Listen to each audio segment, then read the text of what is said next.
Oh, that's great. Thank you. My name's Frank, and I'm an alcoholic. Hi, Frank.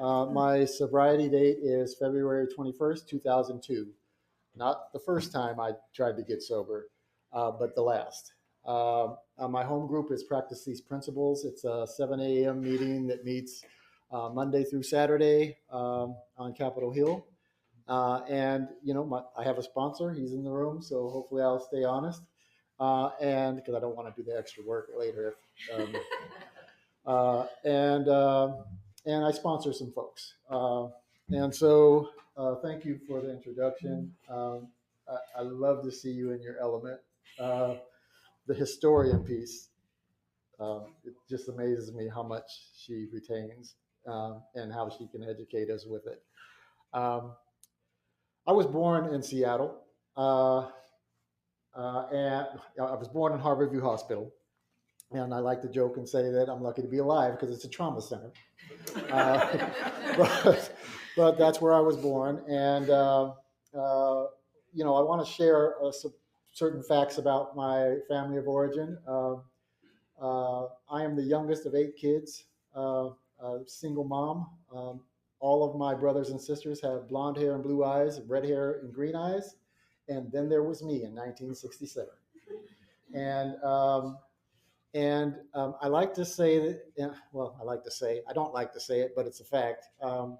When I came along in 1967, the folks that lived in my mother's house had a whole life going on that didn't include a guy that looked like me. Uh, and um, and I'll pause and say, but that's not why I'm an alcoholic. Uh, the first time I ever heard the N word was from my brothers. Uh, and, um, Me and my brothers used to get in trouble together. And the police would take my brothers home to my mom and take me to the precinct. And my mom would have to come get me. Um, Later, we moved to Holly Park, which is now New Holly. And so it's townhomes now, but when I lived there, it was the hood. And, um, we did the best we could there too. At a very young age, 10 or so, I left the home, as well as many of my other siblings. I guess I should share with you that my mother, um, my mother sold drugs for a living, and she had after-hour parties in our house almost every night, and none of the kids were safe. And so I'll leave that at that. So I left home very early and found myself downtown Seattle, along with lots of other street kids doing street kid things. Survival in survival mode, using anything that you would give to me. I like to say I'm an alcoholic today, but I used to just be a garbage pail. If you had it, it was free to me. I'll take it. Uh, and um, and and I've never used or drank uh, to be casual or social or to chat with folks or to just to get along. I was always trying to get smashed. I was always trying not to feel whatever I was feeling, or it made me stronger, sexier, it made me smarter, it made me all of those things. And that was from the very beginning. And, you know, uh, I had a lot of folks in my life. I was always in juvenile detention, and I had a lot of folks in my life uh, that didn't think highly of me. And so someone said to me earlier that I heard a lot of great things about you. I said, well, there's some other things you probably didn't hear, uh, because I was that guy that would do anything for a buck. You couldn't trust me with anything. I lied. Everything that came out of my mouth was a lie or a manipulation because there was something that I was trying to get. My life was transactional. And so there was nothing that I just did from the goodness of my heart, nor was that the case for the people that I hung out with. And, I'd like to tell you that I'm the worst alcoholic ever since the beginning of alcohol. But I'm probably not. And I also like to surround myself with people that were way worse than I was. And there's reasons why I would do that, because I can be the king of the mountain if people are messier than me. And so I needed to have at least 2 or 3 people around me that were messier than me. In my home group, I share a lot that I was I often felt like the only candy bar in a room full of suckers, because either I was around folks that were a bit messier than me, and I was always trying to run the show the same way it outlines in the book. Isn't that amazing? That the book outlines it that way too. I was trying to arrange the lights, the scenery, the actors, and everything to fit my needs. And like it says in the book, I would often step on the toes of my fellows, and they would retaliate.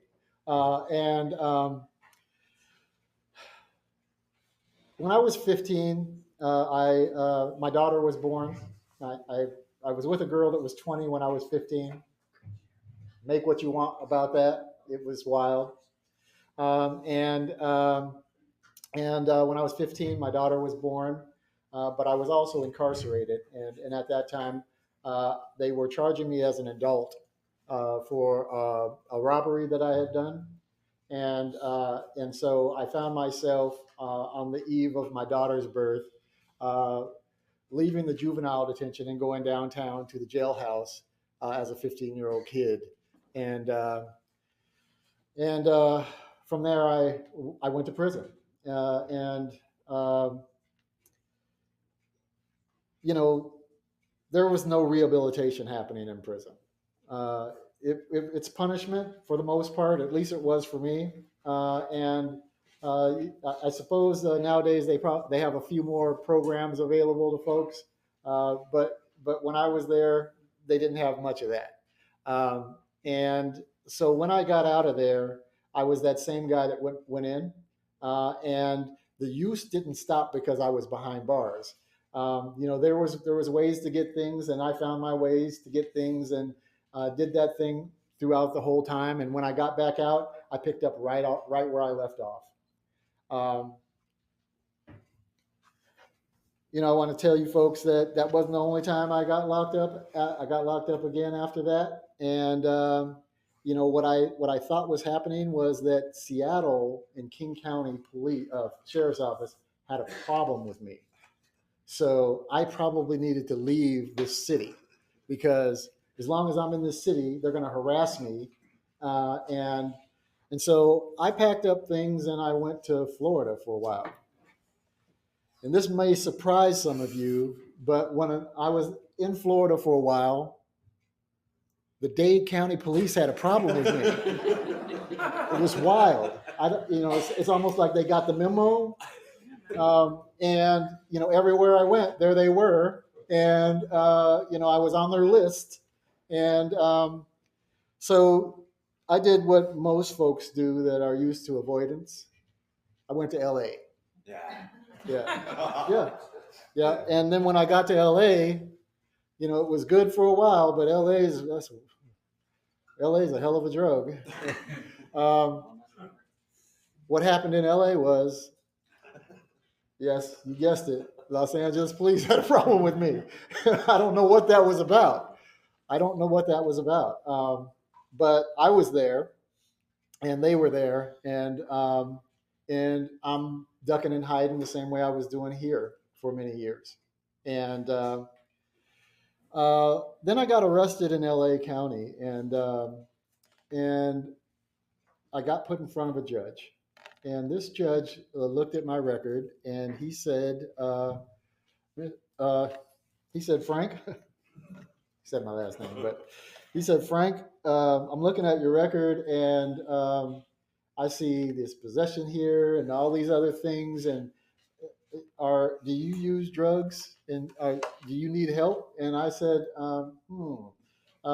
yes, I do use drugs. I don't know if I need your help. He said, I'm going to send you to this place, this new, it's a prison, but it has a treatment center in it, and I'm going to send you there. And I'll tell you what I thought, because I'm a good alcoholic. I thought I was getting over on this dude, right? That's what I thought. I thought, you know what? I got him right where I want him. I'll go there, be out soon, and And I go there, and hospitals and institutions. Thank goodness for those folks. Thank goodness for them. And I'm sure the folks in this room know, but I'll say it out loud, that hospitals and institutions bring meetings into institutions, jails, prisons, treatment centers, to people that can't go out and get one. And so I'm in this place, and they have meetings in the yard, and they have folks coming in, and this little guy, I can't remember his name, but I remember that he was a professor at the Chino College, and he came in to share with us, and he didn't look anything like me. He had me by about 30 years. I'm doing push-ups every night. He obviously wasn't. And but he started to share his story, his drinking story, and not that we drank the same. That wasn't the thing. The thing that got me was the feelings that he was describing when he was isolating himself, the way that he had separated himself from his family. When he started to talk about that stuff, I'm not going to show any emotion, but inside I was just like, whoa, what is this guy? How did he know? How did he know that I'm feeling that thing? And he said, I didn't know what to do about it, but I started going to these rooms. And in these rooms, he said, what he said was, in these rooms, you can come here with your ass falling off, and one or two things are going to happen. Either they're going to show you how to put your ass back on, or they're going to show you a new way to sit. And when I heard that, I was like, oh, I'm in. Because my ass fell off in Florida. And there was no chance of putting it back on. And I needed to know how to sit with this broken ass. And that's the truth. And I was at that point, that jumping off point. Some folks call it sick and tired of being sick and tired of hearing doors clang behind me, tired of not having family around me or anybody that loved me around me, or anybody that really knew me, because I never let anybody in. It was easier for me to not let anyone in. But he shared those emotions, and he shared the way that he got sober, and I believed him. I believed every word that he said, and I didn't know if it was going to work for me. But I thought, I need to try this thing. As I said, I had an introduction to Alcoholics Anonymous prior to that. My brother Mike used to take me up the stairs of Fremont, and not because I needed it, because he needed it, and he was graceful enough to take me with him on days when he would find me out on the street, and that's when I met this person here for the first time, but I would sit in those wooden chairs, and I would listen to these old timers, and I'd listen to them tell their story about how, what they've been going through, how they're living life right now, and then how they got sober. But I didn't think that was for me. I never thought that I would actually be taking my seat. That was for Mike. And I also watched him struggle in and out a lot too. As a grown man, I watched that. But I'll tell you that that day in that prison, I decided I was going to try something on, and I'd like to tell you that I was sober ever since then, but I wasn't. I had a lot of one step forward, two step back. 6 months, 60 days, a year, 3 years. But I want to tell you the last time I got loaded, and I want to tell you what happened for me, because I feel like it's a touch point. I was living in the Valley, and I had just moved into Hollywood proper, right off of Highland, and Hollywood, right up the street there, and I was going to meetings at the AT Center, and which is kind of a club like this. And when I moved, I didn't know anybody that goes to this AT center, but I knew that I needed to go to these meetings. It's close to home, and I needed to have a commitment because that's what I was taught. And so I would go there and I would set up chairs, and then after the meeting was over, I'd run out and I wouldn't talk to anybody. And my sponsor still lived in the valley. And folks that don't know, the valley is probably maybe 7 to 10 miles from Hollywood proper, but it's like a million miles away. And we weren't connecting, so I had lost my balance. I was sober 3 years and I lost my balance. The things that I was doing, I was just doing them superficially. And then I left that meeting that last night, and I'm walking down Hollywood Boulevard, heading home, and I run into these characters that I used to know. In fact, these were the last folks I got loaded with before I got locked up that time. And they said, "Oh, look at you! You're looking good." They were at the McDonald's where I was supposed to take a right. I wasn't even supposed to be on that side of the street. I should have been walking on the other side.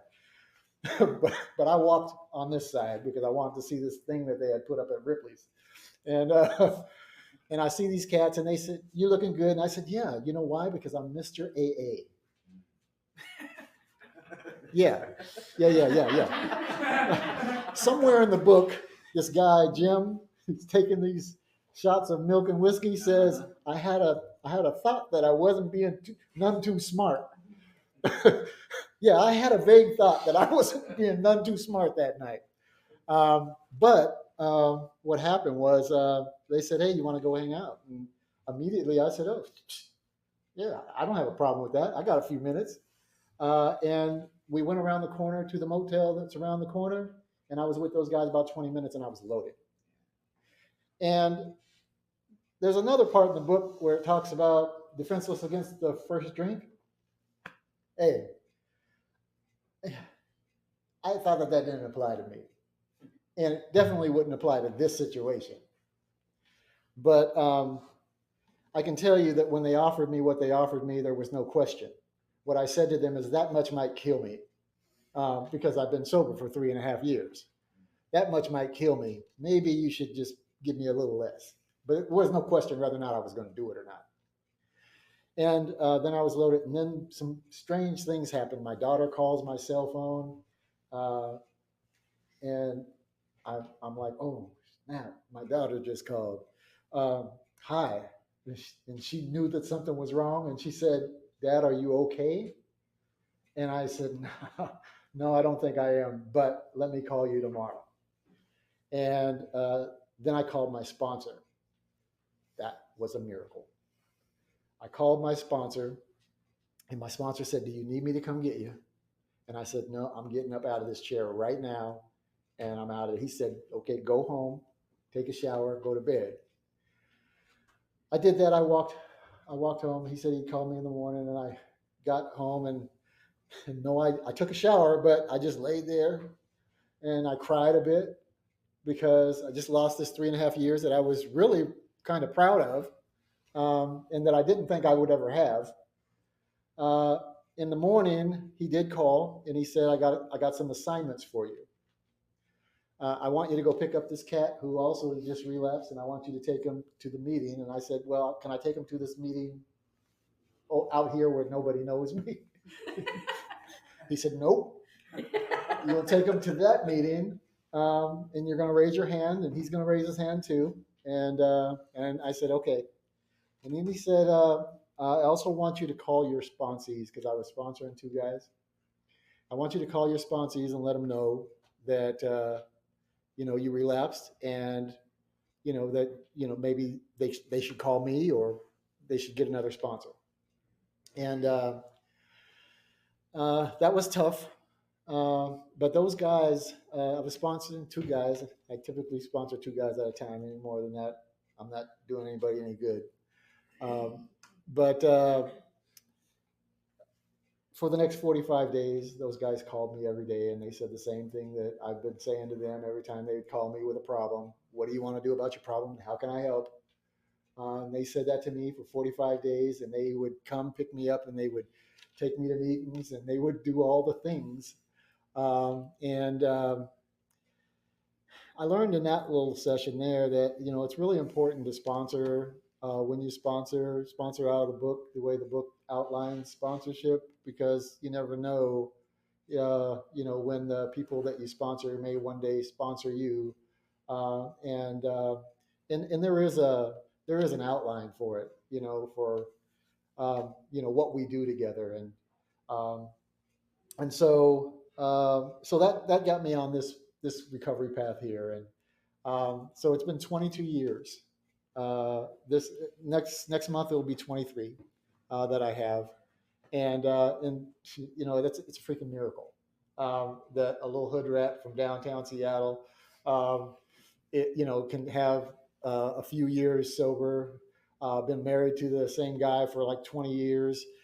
We raise kids together. We got one left in the house now of three, and you know.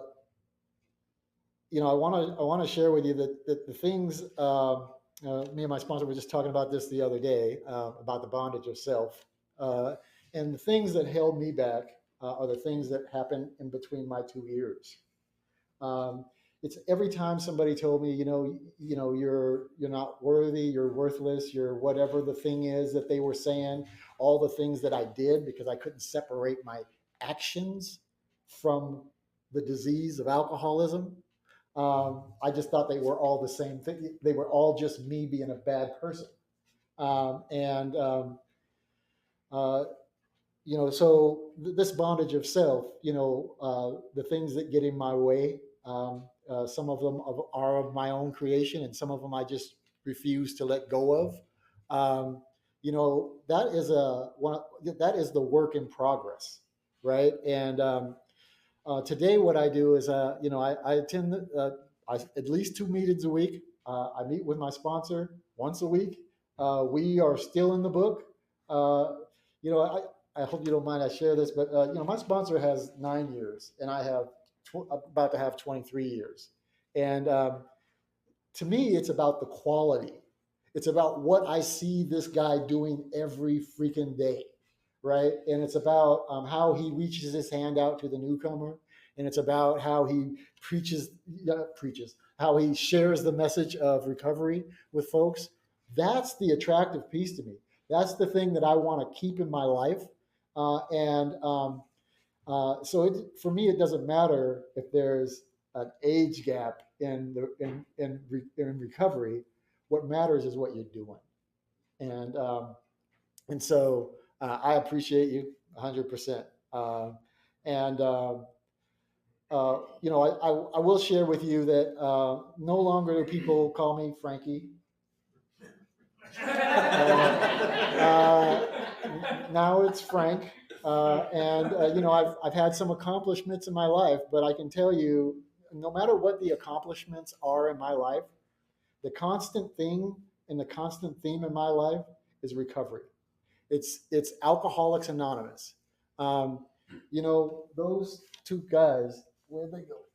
I thought I was, oh, they're over there. Those two guys, maybe they knew it, maybe they didn't, but they brought something to sick people, this guy, that we can surely rely on and join on.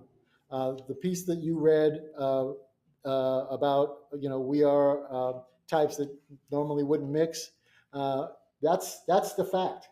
But what we can agree on is that we all fall from the same calamity, and there is a solution. I found it, I probably could.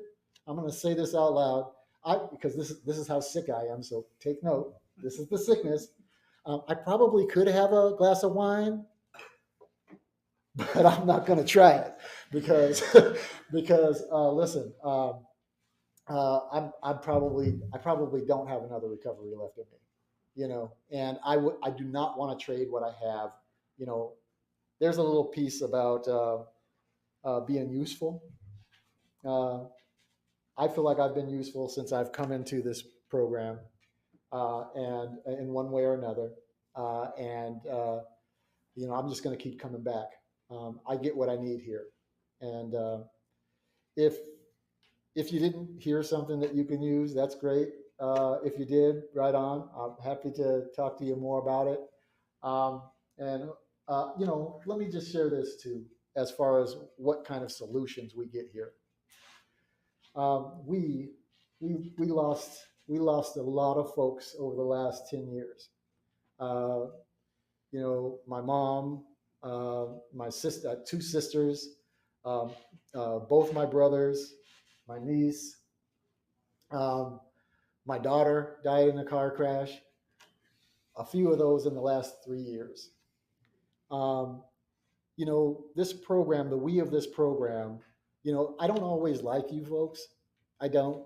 Um, and you don't always give me, you don't always like, oh, I'm so sorry for you, and, stroke my ego or comfort me in the way that I need it. But I can count on the basic bottom line that there's going to be a message in this meeting when I come to it that I can pull out, that there will be somebody in this meeting that I can be of service to, and I can get out of my stuff. So what I want to say is that the we of the program, the solutions in this program, the being of service in this program has helped me navigate all of those losses in a way that's useful to other people. And so if I wasn't in this program, I would probably be one of those, I'd probably be slumped on some drug, in a bar fighting with somebody or on the street, or more than likely, I'd be in a prison cell because that's where I go. So thank goodness for Alcoholics Anonymous. Thank you folks for allowing me to be in this room and share with you today. And I'm going to keep coming back.